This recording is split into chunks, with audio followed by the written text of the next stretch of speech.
하이닉스가 HBM4에서 쉽지 않다고 말씀드렸잖아요. 콜이 아직 안 되고. 그래서 HBM4E로 간다, 안 간다 그랬는데 삼성과 하이닉스가 다른 점이 뭐냐면 삼성은 밑에 있는 베이스 다이, 로직 다이죠. 로직 칩을 스스로 한다는 거죠. 그래서 외주를 주지 않다 보니까 마진의 컨트롤이 가능하고 또 하나는 당연히 내부적으로 하다 보니까 기술적인 완성도를 높이는데 조금 더 빨랐을 겁니다. 하이닉스는 거기에 다소의 아쉬움과 어려움이 있을 거라는 건 작년 이맘때는 아니더라도 한 6개월 전에 거의 얘기가 됐던 거예요. 근데 아니나 다를까 HBM4에서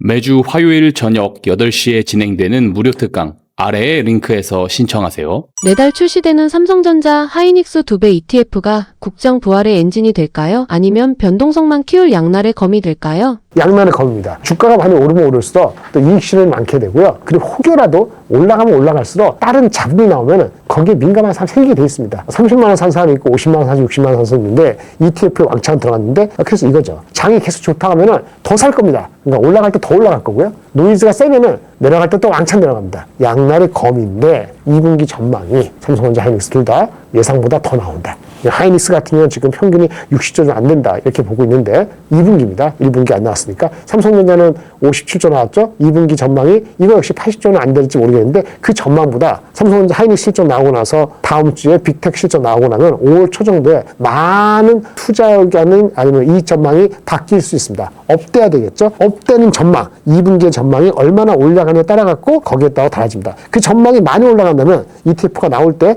삼성 하이닉스 하나만 사는 ETF가 2배짜리 하면 업으로 작용, 좋은 방향이죠. 업으로 세게 작용하면 어떤 일이 발생할까요? 삼성전자 하이닉스가 하나로 ETF 많이 하면 다른 섹터가 힘듭니다. 돈이 제한적이면 다른 섹터를 가겠어요?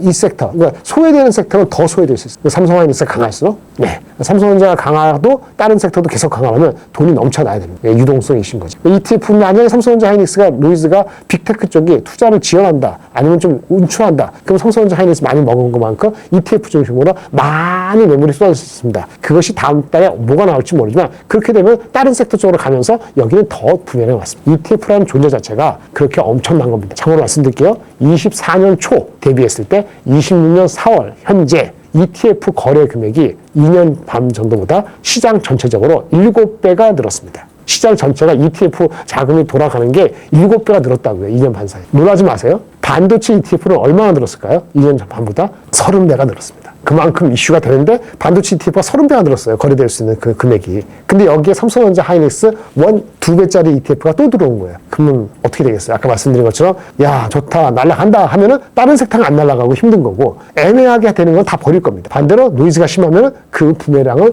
나중에 나타날 수 있는 양날의 검입니다. 삼성이 엔비디아에 HBM 12단을 넣고 파운드리 수주설도 나오는데 이제 삼성 마이너스 엔비디아 동맹이 시장의 판을 바꿨다고 봐도 되겠죠? 아까 잠깐 말씀드린 것 같은데 하이닉스가 HBM4에서 쉽지 않다고 그 말씀드렸잖아요. 콜이 아직 안 되고 그래서 HBM4E로 간다 안 간다 그랬는데 삼성과 하이닉스가 다른 점이 뭐냐면 삼성은 밑에 있는 베이스 다이, 로직 다이죠. 로직 칩을 스스로 한다는 거죠. 근데 그래서 외주를 주지 않다 보니까 마진의 컨트롤이 가능하고 또 하나는 당연히 내부적으로 하다 보니까 기술적인 완성도를 높이는데 조금 더 빨랐을 겁니다. 하이닉스는 거기에 다소의 아쉬움과 어려움이 있을 거라는 건 작년 이맘때는 아니더라도 한 6개월 전에 거의 얘기가 됐던 거예요. 근데 아니나 다를까 HBM4에서 이슈가 좀 생긴 거죠. 그래서 삼성전자가 HBM4에서 빨았던 건 맞습니다. 삼성전자는 또 미세 공정, D램 자체의 공정에서도 1A에서 1C로 가는 게 각고의 노력 끝에 성공한 거예요. 삼성전자가 1C 공정과 베이스를 스스로 해나가면서 하이닉스하고 대조가 되면서 HBM4에서 콜을 먼저 받은 거는 변화된 분위기 맞습니다. 근데 이게 양산성, 충분한 양산 능력, 규모를 엔비디아가 요구하는 거 맞춰야 되잖아요. 하이닉스가 지금 두치만사에. 근데 그걸 못 맞추고 하이닉스 삼성전자는 아직 캐파가 실제 가동에서 나오는 게 부족하다는 겁니다. 그래서 앞에 거는 변화된 분위기 오케이, 파지티브. 근데 뒤에 거에 충분한 양산 능력이 있죠? 아직. 그래서 격도는 HBM4E, 엔비디아의 GPU거든, 루빈 울트라, 지금 루빈인데 내년에 생산될 수 있는 루빈 울트라에 해당하는 HBM4E에서의 본격적인 치열한 격돌이 어떻게 되느냐가 이게 판도가 바뀌었다 안 바뀌었다 이렇게 얘기하는데 지금은 조금 이릅니다. 목표가 30만 원을 넘어 50만 전자 전망까지 나옵니다. 현실적인 수치인지 아니면 과도한 낙관론인지 궁금합니다. 26년 전망이 이익 전망이 300조면 큰일 날 상황이라니까요. 1분기가 57조인데 하반기 어느 시점에 100조 나왔고 300조 이상 나오는 게 컨센서스화되고 있어요. 그렇게 높게 남은 밸류가 굉장히 낮은 거잖아요. 6배 정도가 PER이 되는 정도군요. 아까 물론 삼성전자가 과거 6배, 8배, 그 얘기 들었나? 삼성전자가 6배에서 8배. 만약에 그 정도고, 하이닉스가 4배에서 6배가 보통 사이클에 갇혔다고 얘기할 때 옛날 잣대로, 여러분들 옛날 잣대 많이 하는데 옛날 잣대로 하는 거예요. 옛날 잣대 제가 얘기하는 게 아니고 김장렬이 30년간 있었다 해서 제가 부여한 게 아닙니다. 저는 한 번도 그런 주식을 사본 적이 없어요. 시장에서 기관 투자가, 왔다 갔다 하는 기관 투자가 비난해 줬습니다. 그 기관 투자가 운영한 돈은 여러분이 낸 돈 같고. 그리고 외국인 투자가들 똑똑합니다. 똑똑하다가 항상 맞는 게 아닙니다. 비중이 너무 높아지면 무조건 줄입니다. 밸런스에서 목표 비중이 30% 이상 가면은 무조건 줄이게 돼 있어요. 나중에 어떤 일이 일지 모르니까. 외국인 돈이 많다 보니까 빠져나갈 때도 시간이 걸립니다. 늦게 빠져나가면 자기가 팔면서 내려가요. 또 올라가면 살 수 없어요. 리밸런스의 필요가 있습니다. 이런 외국인과 기관의 롱텀으로 보는 그것 때문에 단기적으로 이상하게 행동하는 것처럼 보이는 그런 흐름을 보고 있어서 여러분들이 왜 PER이 뭐죠? 1년치냐, 3년치냐, 5년치냐. 대한민국 8배면 8년치고요. 미국은 지금 20배 가고 있는데 20년치 주고 있습니다. 그런 시장에서 삼성전자가 300조가 나온다 하더라도 300조 이상 나온다 하는데 갑자기 290 나오면 주가 내려갑니다. 100% 내려갑니다. 120% 당당합니다. 기대치가 높으니까. 기대치하고의 싸움입니다. 그런데 아까 50만 원 했잖아요. 지금 30만 원 목표 주가 나와 있어요. 평균적 30만 원 가깝고 가장 높은 거는 36만 원까지 나와 있습니다. 50만 원 부를 수도 있죠. 어떻게 할까요? 올해 이익 기준이 아니고 내년 이익 기준으로 가봅시다. 올해 이익 기준이 300조가 아니고 340조, 50조까지 부른 데가 있는데 올해 300 몇조 나오고 거기다가 받고 또 때려요. 한 30% 이상, 40% 올라간다 합시다. 그럼 450조 나옵니다. 실제 그렇게 예측하는 사람도 있습니다. 만약에 내년에 400조 초중반 이렇게 간다면 올해 이익은 당연히 300조 이상 나오고 그럼 내년 어느 시점에 그거를 사람들이 받아들이는 게 아니라 그거를 확인한다면 아까 대한민국 시장이 얼마나 했죠? 8배에서 10배, 12배 얘기했잖아요. 하이닉스 삼성전자한테 10배 한번 줘봅시다. 내년에 300 몇십조에 10배 하면 50만 원 나옵니다. 불가능하냐고요? 이익이 그렇게 나오고 그 다음에 매크로가 신경 쓰이지 않고 환율이 1400 정도 이하로 갈 수 있다면 가능성이 있습니다. 알 수 없죠. 왜 알 수 없다고 이렇게 도망가느냐? 작년 10월 27일 날 우리나라가 코스피가 4천이 됐습니다. 불과 작년 10월 말 정도, 10월 27일입니다. 4천 됐어요. 삼성전자가 10만 원이었습니다. 자, 지금 현재 6,300, 400 되고 있는데요. 주식시장은 24니까 60% 올랐습니다. 삼성전자는 안 올랐다 하지만 2배 올랐네? 2배 넘게 나왔죠? 2.1배? 22만 원이니까 2.5배 올랐어요. 그러니까 시장은 60% 올랐는데 삼성전자는 2.1배, 그러니까 110% 오른 거예요. 많이 올랐네요. 많이 올랐네요. 그런데 보세요. 애매할 겁니다. 왜? 실적에 대한 기대치는 얼마였다고요? 작년 10월 말에는 60조, 70조가 안 됐습니다. 근데 지금 기대치는 300조 이상이라면 350조 나오니까 어떻게 보면 5배일 수 있어요. 이익에 대한 전망은 거의 5배 가까이 올랐는데 주가는 겨우 2.1배. 물론 이것이 한국장을 끝나면서 한국장 전반보다는 올랐지만 이렇게 변화되는 겁니다. 이렇게 변화되는 그 정도로 역사가 유례가 없는 거는 반도체 수요인데 반도체 수요는 뭐 때문이죠? 네. 토큰 때문입니다. 토큰이 많아지는 건 뭐죠? 추론 때문입니다. 추론이 많아지는데 이렇게 많이 될 줄 알았나요? 에이전트 AI에 대한 기대입니다. 그럼 엔비디아는 알았나요? 엔비디아가 알았으면 이렇게 냅두지 않았겠죠? 더 압력을 줬겠죠? 자기네들도 그 메모리 수요가 얼마나 될지 알지 못했다는 거예요. 거꾸로 얘기했을 때 내년도 이맘때 내후년이 됐을 때 반도체 수요가 어떻게 될까? 물론 보통 사람들은 편향이 좋아질 때는 계속 좋아지고 나빠질 때 무조건 나빠지는 저도 마찬가지입니다. 그렇기 때문에 예측을 할 수 없다는 거죠. 예측을 정확히 할 수 없다는 거는 아까 올해 300 몇십 조하고 예측은 뭐 가능성이 있지만 내년도 450조 부르는 게 틀렸다는 얘기 아닙니다. 안 된다는 얘기가 아니에요. 어떻게 될지 모른다는 거예요. 어떻게 될지 모른다는 얘기는 지금 26년 4월 현재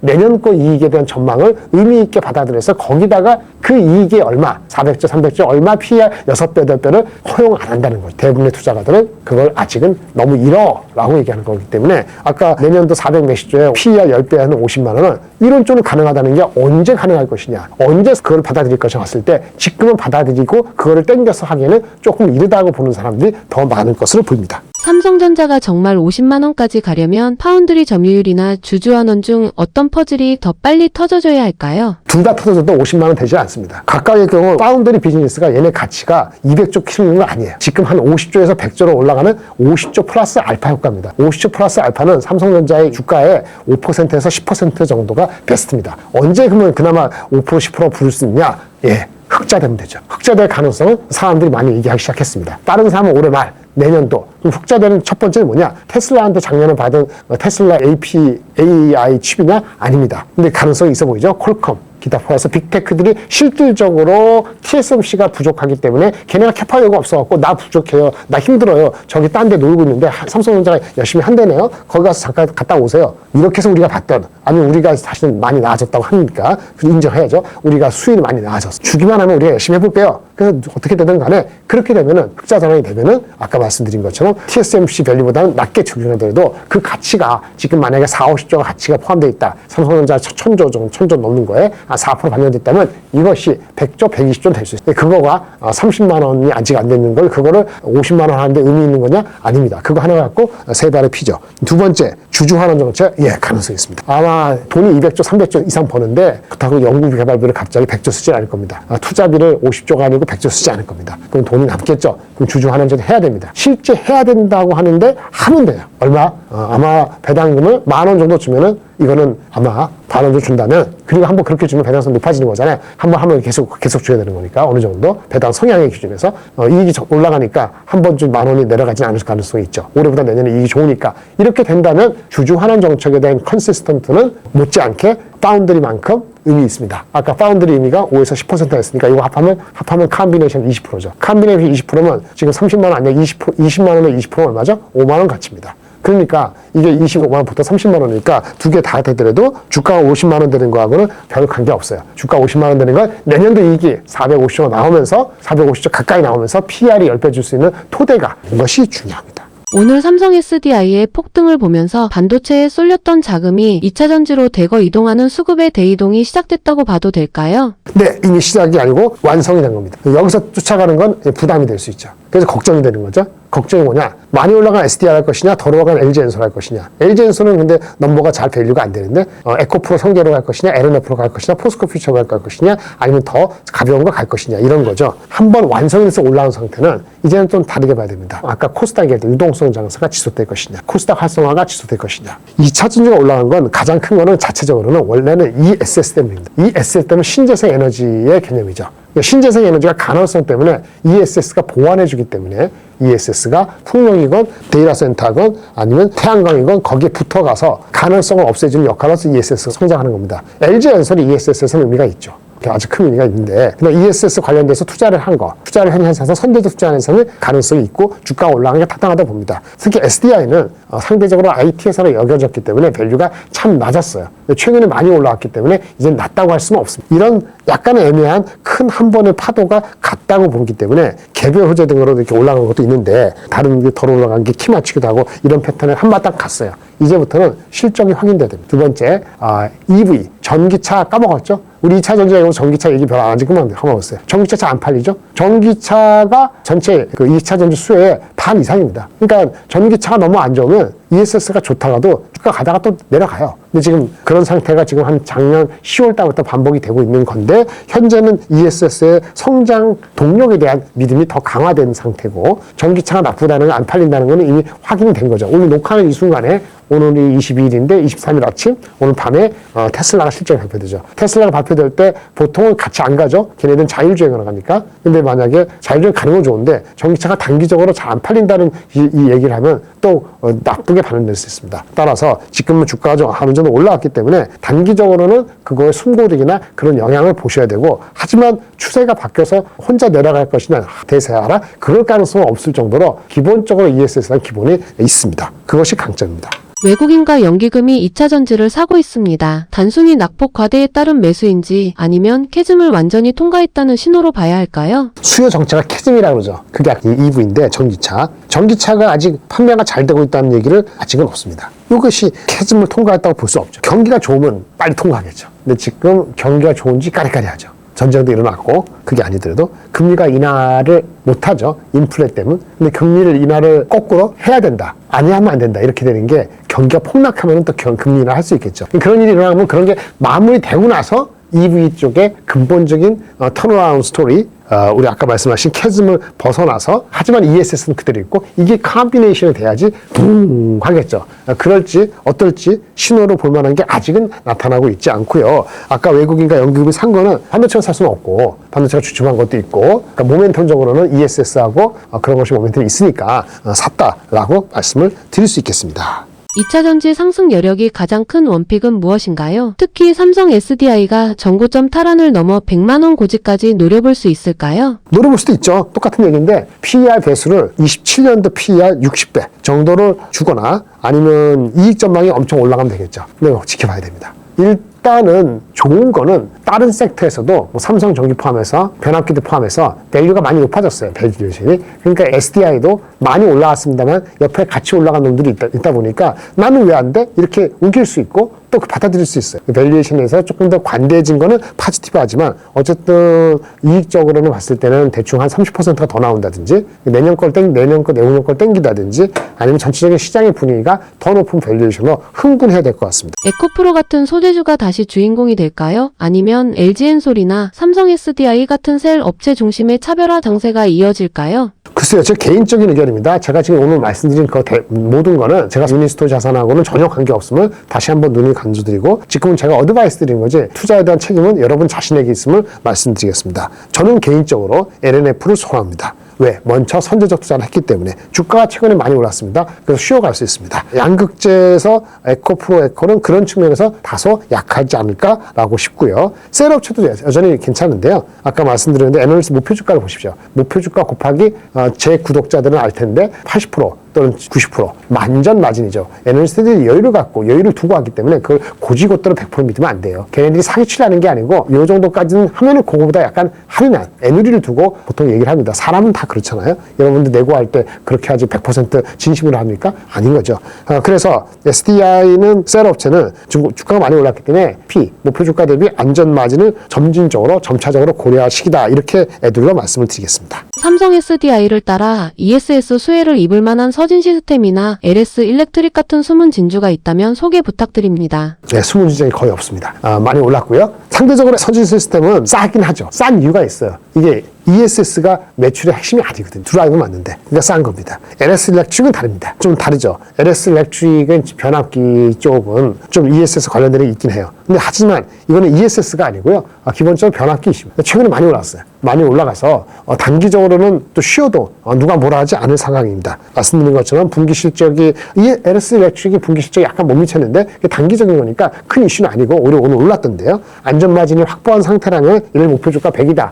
주가가 아직 78이다. 그러면 뭐 플레이 하셔도 문제 없습니다. 산업 자체가 구조적으로는 괜찮은 거니까. 근데 예를 들어서 100인데 목표 주가가 100인데 이미 주가가 90가 있다. 그러면 안 갖고 계신 분 새롭게 이미 많이 갖고 있는데 또 추가로 글쎄요. 그 타이밍은 좀 고려를 하셔야 될 것 같습니다. 현대차, 기아가 미국에서 역대급 성과를 냈습니다. 도요타와의 점유율 격차를 완전히 좁히고 주도권을 가져오는 시나리오도 가능할까요? 주도권 가져올지는 잘 모르겠어요. 왜냐하면은 현대차, 기아가 미국에 팔고 있는 것이 전기차가 아니거든요. 하이브리드인데 수요가 전기차로 빨리 안 가서 하이브리드가 지금 각광을 받고 있을 수 있고 SUV가 판매되는 다른 데고 있는데 역대급 성과를 냈다고 하더라도 신제품 효과가 얼마나 지속될 것이냐 잘 모르겠고요. 그리고 주도권을 가져온다는 게 외국 주도권 가져오면 뭐 하나요? 국내 마진이 좋은데 국내에서 시장 뺏기면 뭐 하죠? 그럼 밸류에이션도 높아지지 않습니다. 자동차 판매 갖고는 밸류에이션 높아지지 않아요. 지금 주가는 PER 13배, PBR 얼마죠? 1점 몇 배 가는데 그거는 이미 거길 벗어나서 자율주행, 우리 로보택시 비슷한 자율주행, 그 다음에 AI 팩토리에 대한 기대감, 보스턴 다이내믹스의 성공적인 IPO 이런 거를 기대를 하고 있습니다. 다 한 게 아니죠. 그게 얼마나 점진적으로 사람들이 풀리 반영하냐에 따라 갖고 주가가 60만 원, 70만 원이 될 수도 있고 만약에 단기적인 그 판매량이 격감하고 뭐 국내에서 마켓시어를 뭐 테슬라한테 뺏겨오고 그 다음에 뭐 보조금도 어떻게 되고 그리고 중국 업체들도 들어와서 난리치고 이렇게 되면은 우리가 미국에서 의미 있게 마켓시어가 인센티브 동반을 덜 하면서도 실질적인 이익을 수반하면서 올라가지 않으면은 그걸로 인해서 주가의 리레이팅이 일어난다고 보지는 않습니다. 아틀라스 투입 계획이 현대차 주가를 한 단계 점프시킬 실질적인 동력이 될 수 있을까요? 그럼요. 될 수 있죠. 근데 문제는 투입 계획은 이미 나왔고요. 성과를 보여줘요. 그걸 기다리고 있습니다. 현대차 PER이 여전히 낮은데 로봇 기업으로서의 가치가 반영되는 재평가 시점은 언제쯤으로 보십니까? 네, 점진적으로 될 겁니다. 기다림이 필요합니다. 아웃풋이 나오는 게 올해 말이나 내년도 가야 돼요. 짧게 보더라도 한 6개월, 얼마 전 몇 개월 지났으니까 그렇죠. 아무리 짧게 보더라도 여름, 가을은 지나야 될 것 같고요. 그동안에 전기차 판매나 기본의 자동차 판매가 호조를 보이면서 마켓시가 꾸준히 올라가면서 점진적인 계단 상승을 다는 것이 현실적으로 베스트라 보이고요. 아까 그 보스턴 다이내믹스가 상장해서 성공적으로 하는 건 매우 중요하죠. 왜냐면 그 가치, 그거의 지분을 28%가 현대차가 갖고 있고 그리고 또 하나 이게 되면은 정의선 회장님이 지배구조 승계 받는 데 있어갖고 실질적인 의미 있는 행동을 할 수 있다면 물론 그때 현대차보다는 현대모비스나 다른 쪽이 더 어텐션 되겠습니다만 아무래도 현대차도 좋게 되겠죠. 근데 거기에 무슨 차질이 있다면은 그거만큼의 업사이드 알파는 좀 기다려야 될 것 같습니다. 아직 매력적인 상황은 아닌 것 같고요. 충분히 새롭다 그런 것이 없기 때문에 주가가 잘 못 간다 이렇게 말씀을 드리겠습니다. 로봇 섹터에서 우리가 놓치지 말아야 할 레인보우 로보틱스나 로보티즈 같은 종목 중 지금 매력적인 것은 무엇일까요? 당장은 매력적인 거 없어요. 저는 기본적으로 두산 로보틱스요. 그 종목에 대해서 별로 좋아하지 않습니다. 휴머노이드를 하기 위해서 여러 가지 노력을 한다는데 노력을 한다지 가시적인 게 없어요. 그 밸류가 안 나옵니다. 저는 개인적으로 그렇게 생각하고요. 나머지 뭐죠? 레인보우, 삼성과 같이니까 간다. 근데 밸류가 안 나옵니다. 로보티즈, 그나마 밸류가 나오는 게 로보티즈가 맞습니다. 기술력으로도 발전하고 있고.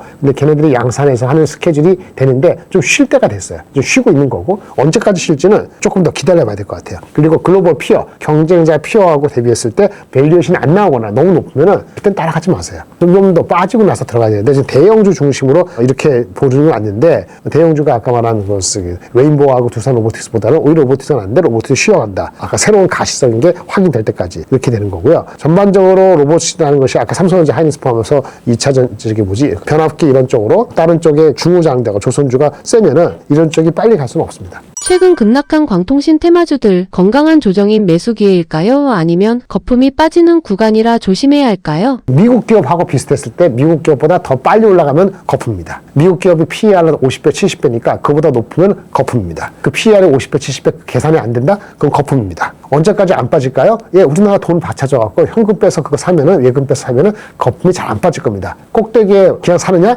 여러분들 스스로 책임입니다. 그 이상 말씀드릴 게 없어요. 주시장의 유동성 흔들릴 때는 엄청나게 빠질 겁니다. 흔들리지 않기 때문에 계속 있습니다. 하나 더, 아까 처음 말씀드렸을 때 ETF 힘이 큽니다. ETF를 만약에 출시하잖아요. 이 사람들이 버틸라고 하잖아요. 그러면 그거 갖고 살 때 가급적 일찍 빼지 않습니다. 근데 그거 믿고 올빵하는 거 옳지 않습니다. 오늘 다룬 모든 섹터 중 지금 딱 하나만 사야 한다면 어떤 종목에 승부수를 던지시겠습니까? 네, 반도체 안 가면 장 없습니다. 따라서 답은 나왔죠. 반도체입니다. 마지막으로 시청자분들께 하고 싶은 말씀 전해주시죠. 네, 다른 대학 얘기랑 똑같은 건데요. 원칙이 있으십니까? 아니면 원칙이 있었는데 까먹었습니까? 아니면 원칙 필요 없다. 이렇게 생각하십니까? 본인이 어디냐에 따라서 답이 다릅니다. 원칙이 있으니까 그럼 지키십시오. 지키십시오.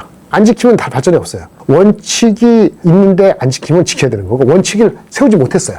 바빠갖고. 잘 몰라. 배우십시오. 네, 세 번째, 원칙 할 필요가 없어요. 그냥 트레이드 하세요. 네, 본인 책임하에. 그리고 어떤 걸 하시든 간에 자기한테 맞다고 생각하는 게 두면 그거를 어느 정도 꾸준히 유지하십시오. 안 맞잖아요. 잘 안 되잖아요. 그러면 바꿀 수 있는 유연함을 가지십시오. 그러니까 원칙이 없었는데 계속 안 돼요. 원칙이 없어도 잘 돼. 그럼 하세요. 원칙이 안 되잖아요. 그 원칙을 세울 필요가 있다고 느끼시면 배우세요. 그래서 세웠어요. 근데 하다 보니까 귀찮고 해서 안 지켰어요. 안 지켜도 돈을 벌어요. 안 해도 됩니다. 근데 못 벌잖아요. 그럼 다시 원칙을 되새겨야죠. 네, 다 말씀드렸는데 자기를 돌이켜 봐야 됩니다. 이렇게 말씀드릴 때 저는 투자 안 하고 있어요. 못하게 돼 있습니다. 개별 투자 안 하니까 계좌가라고 이상한 얘기 하지 마세요. 그래서 그런 거 화딱지 나는 거죠. 예, 펀드 하고 있습니다. ETF 합니다. 그런데 여러분처럼 시간이 없기 때문에 못해요. 많이 신경 못 써요. 저도 괜히 게임을 하는데 들어있죠. 저는 할 만큼 직장 생활했기 때문에 퇴직연금 이런 걸로 국민연금이 제 돈 갖고 안 주고 난리 죽을 때 안 주고 열심히 투자하고 있죠. 어차피 제가 직접 안 사더라도 삼성전자 하이닉스에 많이 익스포즈 돼 있습니다. 제가 직접 하는 이 말씀드린 뭐냐면 유튜브 나와서 얘기하는데 선행매매 아니면 뭐 이렇게 계좌가고 실력 대결하자 그러는데 그렇게 할 수가 없다고요. 그래서 내가 실력이 있고 만약에 엄타 그러면 은퇴하고 나서 여기 나올 것 같아요. 혼자 살지. 그러니까 그런 얘기 하지 마시라는 얘기예요. 와서 어드바이스 주는 건 충분히 어드바이스 드릴만 하니까 드리는 거고요. 영어로 쓰는 것도 오늘 영어 별로 안 썼는데 제가 데이터 센터라고 안 했으니까 영어 쓸만 하니까 제가 한 거고요. 영어요? 저 옛날에 그 젊을 때 현대그룹에서 1등 했습니다. 할만해요. 나이 든 사람 보고 까불듯이 얘기하지 마세요. 제발. 어드바이스 드리면 어드바이스 받아들이세요. 아까 하고 싶은 말 뭔지 아세요? 아까 원칙이 있어요? 지키세요. 못 지키면 자기를 수양하세요. 모른다? 배우세요. 가르칠 사람 많습니다. 저같이 불편하지 않고 친절한 사람들 많아요. 배우시고 없어도 돈 벌어요. 반도체 열심히 벌고 그럼 DJR이고 이런 거 안 해도 봅니다. 근데 그게 지속적이고 어떤 큰 웨이브가 바뀔 때 산업이 바뀔 때 공부를 안 해놓으면 다음에 바뀔 때 5년 10년 돼 뭐 그 전에 한 30억 벌고 나가면 될 수도 있겠지. 그렇지 않은 수많은 사람들은 그 패턴을 공부하시는 게 장기적으로 좋습니다. 하기 때문에 배우고 하라는 얘기죠. 안 하고 할 수도 있어요. 그러니까 본인이 어떤 스타일이 맞는지 제가 각각 다르기 때문에 한마디로 얘기하기 어렵습니다. 본인의 자세의 아이덴티티를 정확히 아시고 접근하시는 게 장기적으로 좋지 않을까라는 얘기를 가감 없이 드렸습니다. 이상입니다.